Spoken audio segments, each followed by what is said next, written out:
Hello, dear friends. It is Dr. Sarah, and we are approaching the holiday season. If you're watching this in live time, we are actually heading towards American Thanksgiving. And this is a time where we are being inundated with messages about the benefits of gratitude. And although it can be a great time of joy and togetherness for a lot of people, it can also be a trigger, and they can tend to feel even more isolated, more anxiety, and more stress. And if there's people that are struggling with finding reasons to be thankful for, or they're even feeling hopeless about all that's going on in the world and all of the negative news and social media we're being bombarded with, being prodded to express gratitude can seem like an inauthentic exercise of toxic positivity. I want to assure you it isn't true. Gratitude actually has a positive place in our lives for benefiting our overall well-being, our emotional health, and our physical health. And science has backed that up. And what I want to do today is kind of give you a glimpse into the benefits of gratitude, define what it is, look at some of the physical health benefits, look at how it can actually change our brain for the better and which parts of the brain it ignites, talk about how it impacts our mental health and emotional well-being, some tips to even increase gratitude, and then I'll review the essential oil blend that I talked about in my previous video that can actually help elicit a state of greater appreciation. Because I think after you hear all of this research, you're going to want to feel a little more gratitude during your day. So I just want to remind you that all of the references, the links to studies, and the resources will be in the accompanying post to this video. So you will want to head over there and click on the link if you want to look at the studies or read the excerpts or go through again some of those practices that I'm going to go over with you. So I will get started. And before I do that, though, I do have one little quick note reminder that I'm going to be updating and reposting some of my most popular content from my website, as well as the Essential Oil Revolution when I was hosting that podcast. So it'll be a time for you guys to catch up with some of the most interesting and popular content, integrate some of the more pertinent information that I've been posting to help you stay healthy as you're going through all of the seasonal festivities and activities during this time of year. Okay, so now we can go ahead and get started. First of all, what is gratitude? So, gratitude's meaning can actually change with context. It can be defined as a moral virtue, an attitude, an emotion, a habit, a personality trait, or a coping response. So, it's been portrayed in research in various ways. Some researchers define it as a positive emotional response to receiving a gift or benefit from someone. Some define it as a state of well-being, an emotional reaction to an experience. Some describe it as a dispositional characteristic. Some say it's an appreciation of what is valuable and meaningful to oneself, and it represents a general state of thankfulness or appreciation. So this is more like a state or a trait phenomenon. It can be a recognition that something good happened to you, accompanied by appraisal with that someone, whether another individual or an impersonal source, such as nature or the divinity, was responsible for it. And it can also be an important aspect of human sociality, which is valued by religions and moral philosophies. So there's a lot to gratitude when we talk about the word, which is why it can be a little bit confusing. Merriam-Webster defines it a little more simply as a state of being grateful. So it's an appreciation or giving thanks for things that are pleasing, or some things that provided comfort or goodness into your life. But regardless of how it's described, there's this underlying characteristic of this state of feeling good, feeling thankful, feeling happy for what we have, a contentment. And gratitude has been well studied in the research. So now that we kind of have an idea of what it is and how its meaning can change, let's look at what it can actually do for us when we enter into this state or this feeling or this emotional, or even make it a trait that we experience throughout our lifetime. So first, if we look at physical health, most of the research on gratitude has been on emotional health and well-being. But because of the interconnection between the physical body and the emotional body, there's also research on physical health aspects and benefits from the expression of gratitude. So I want to go through some of those with you right now. So one of the things that gratitude has been shown to benefit in a few trials is sleep. There was actually a 2-week gratitude intervention with a randomized trial with 119 women. And they found that gratitude actually increased well-being, optimism, and sleep quality while decreasing diastolic blood pressure. And it was directly related to this improvement in sleep that this gratitude caused all of these other benefits. There was also a systematic review of 19 studies looking at various associations with health aspects and different correlations with gratitude. And they did find that gratitude did benefit sleep in 5 of 8 of the studies that they had gathered where sleep was studied. And they also noted that gratitude had positive benefits on things such as blood pressure, blood sugar, asthma symptoms, and eating behavior in some of these different trials. There were other studies that just in general that gratitude might help us increase our healthy behaviors. So one study looked at over 900 Swiss adults. They examined whether psychological health, age, healthy activities, and willingness to seek help for health concerns was correlated to this feeling of being grateful, and then also their self-reported state of physical health. And the researchers reported that it was in fact the case. And they found that older adults were more influenced toward healthy behaviors that improve their health when they felt more grateful. If we look at how gratitude impacts the heart, we already talked about lowering blood pressure in that sleep trial. Also, as well as some of the trials related to some of the other associations. But there was an interesting older trial that I found, and it was a 10-week gratitude intervention. There was like this gratitude hotline that they called in, and they were looking at the impact of being grateful and expressing gratitude on blood pressure. And there were 82 subjects, and they were in a low income inner city setting, and they were African American patients, which is a population that tends to be more resistant to hypertension treatment. And the researchers were assessing blood pressure, hostility, gratitude scores, and demographic data because we know that lower socioeconomic status also impacts physical well-being.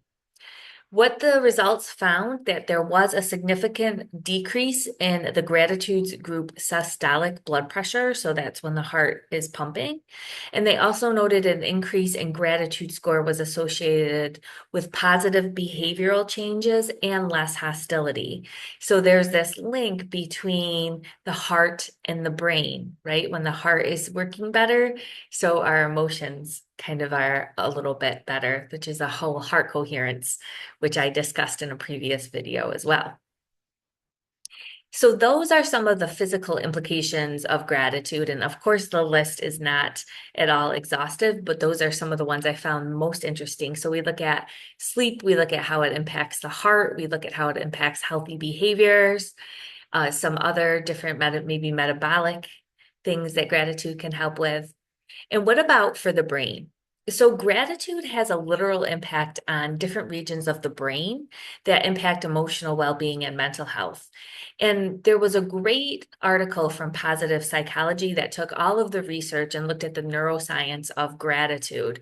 And they found different key regions of the brain that were ignited as a result of gratitude, and they were related to parts of the brain that regulated emotion, decision making, and reward processing, also parts that were related to relationships, resilience, mental and physical health.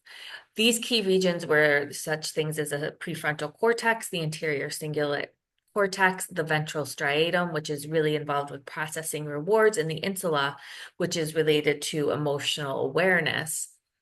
There were also changes in neurotransmitters when people experience gratitude, and they correlated moral cognition exercises for gratitude, such as doing something for someone, maybe volunteering or doing something that would benefit somebody else, with regions of the brain related to social interaction, social cognitive processes, changes in the regions like the posterior medial and insular cortexes, medial prefrontal cortex, and nucleus accumbens, which are, it's a brain region related to the reward system.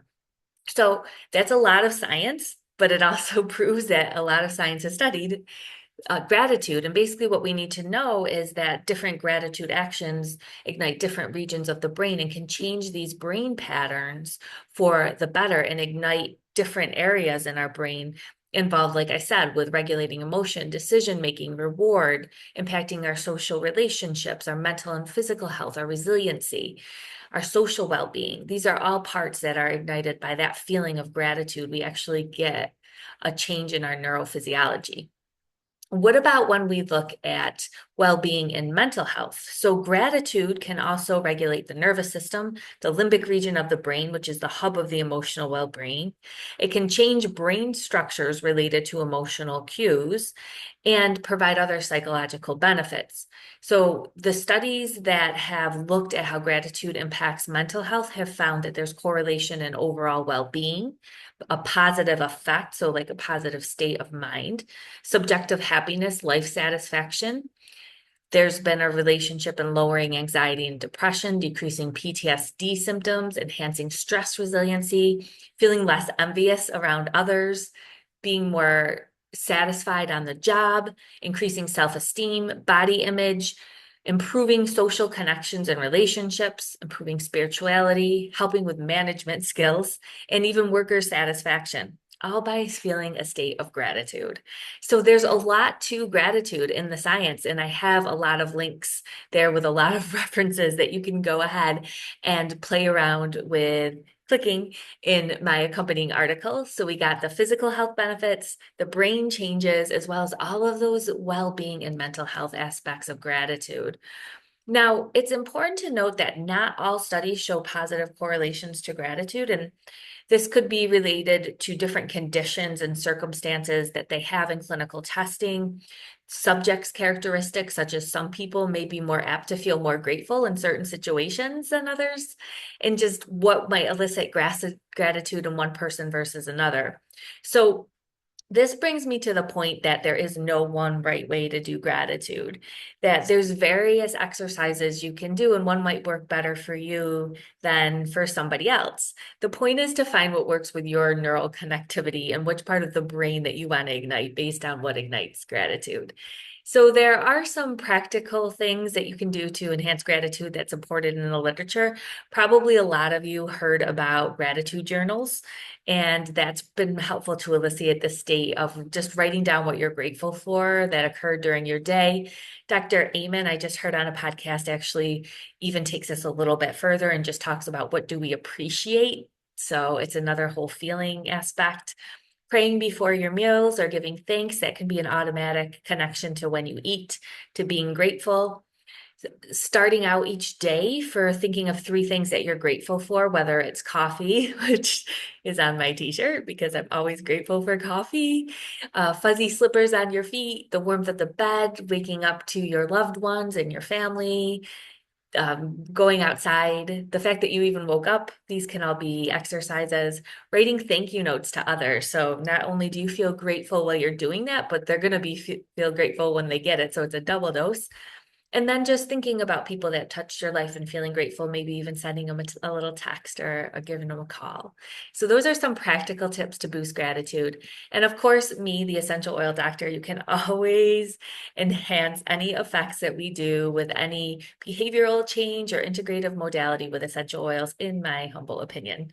So we know that another way to impact mood and enhance well-being is through our nose, through our sense of smell. And this is because that sense of smell is directly linked to our emotional brain. And we also know, if you watched my previous video, that essential oils also impact our neurophysiology and can cross the blood-brain barrier, and due to their polarity and their ability to actually enter into the brain and cause physiological changes in our nervous system. So they can also impact our emotions pretty quickly, our psychology as a result, and they can lower our stress. They can enhance our brain functioning. As I said, they impact neurotransmitters and different areas of the brain. They can also enhance our mind-heart coherence by aromatic-based associations. So they beneficially can alter our mood, change our biochemistry, and support our nervous system. I talked about different essential oils. I talked about one that can enhance abundance, and then recently I talked about ones that can enhance gratitude. And this was a mixture of conifer tree blends, ylang ylang, coriander, bergamot, geranium, frankincense, and myrrh oil. And again, that link will be in the article if you missed it. So you can go ahead and catch up with that as well. So I want to just say to you guys, it's been an amazing 2025 being able to share my YouTube channel with you and to have part of my community. And if you haven't joined my Facebook community, if you're an essential oil lover, my DIY recipe group, please do, because we share recipes and different essential oil things throughout the day that you don't get in my blogs. But also, if you aren't part of my newsletter, you want to do that too, because I share stuff that's not in my blogs also, or in my Facebook media and my newsletter. So make sure you're in both if you like the content and you love essential oils and you love naturopathic medicine and functional medicine and mind body medicine. Plenty of content for you. I just want to say that I want to wish you a very happy and healthy Thanksgiving where you're nurturing and loving to yourself and that you can be flexible and enjoy yourself and not be too rigid, because that's part of living in social connection, is enjoying the food and breaking bread with others and enjoying treats. And I want to say that even though it's true that there is trauma and tragedies that are going on around us, we can still take control and empower ourselves to be the best people that we can be and to express gratitude and heart coherence to help bring others to a higher state of awareness. And every little time we do that with each person, it is changing the world one by one into a higher state where maybe we won't have as many tragedies and traumas in the future. Okay, I want to say I'm very grateful for you, and I hope you have a very blessed day and a very wonderful holiday.